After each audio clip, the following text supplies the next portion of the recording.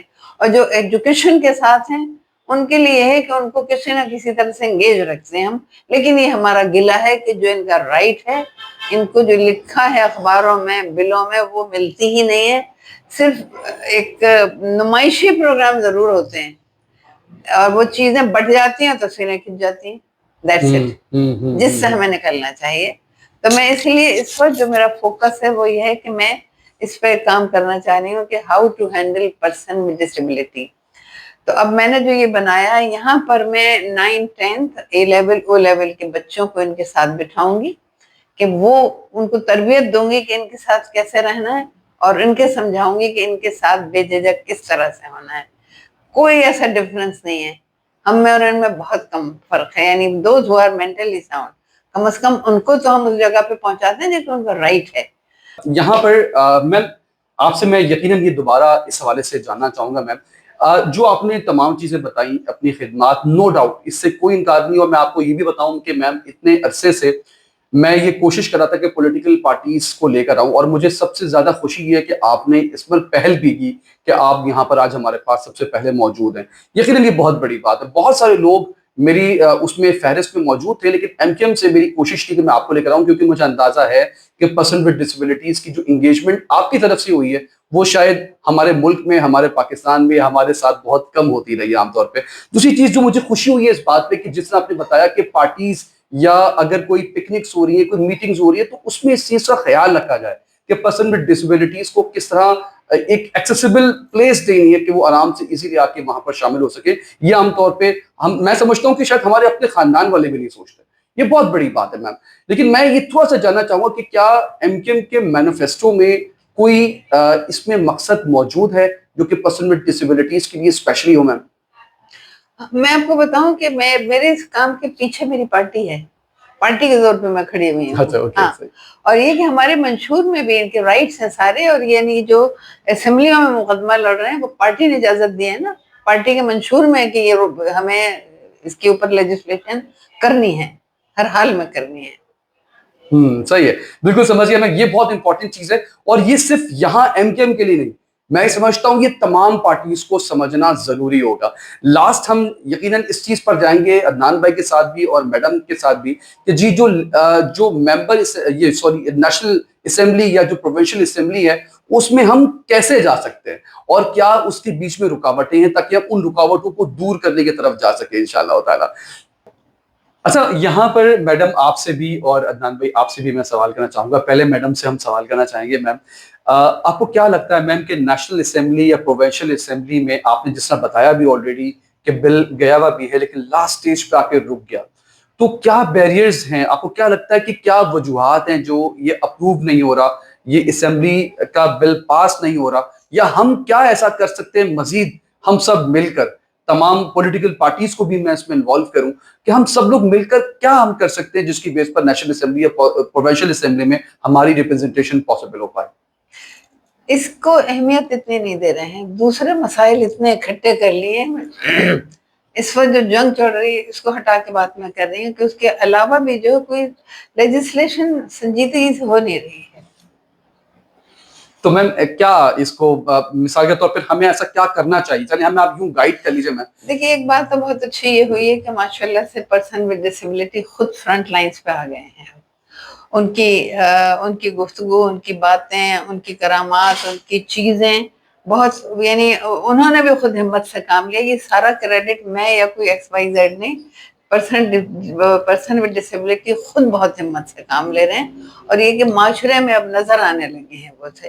اور مجھے بہت خوشی ہوتی تھی بات سے، جیسے میں کالمز لکھ رہی ہوں نا، مجھے اتنے اچھے جوابات آئے ہیں اس کے. کیونکہ اپنے کالم میں نے ایک سوال یہ کیا تھا کہ آپ لوگ اتنا تھکاتے ہیں اپنے آپ کو، خدا کو آپ جانماز میں ڈھونڈتے ہیں، تسبیح میں ڈھونڈتے ہیں، مندر میں ڈھونڈتے ہیں، مسجد میں ڈھونڈتے ہیں.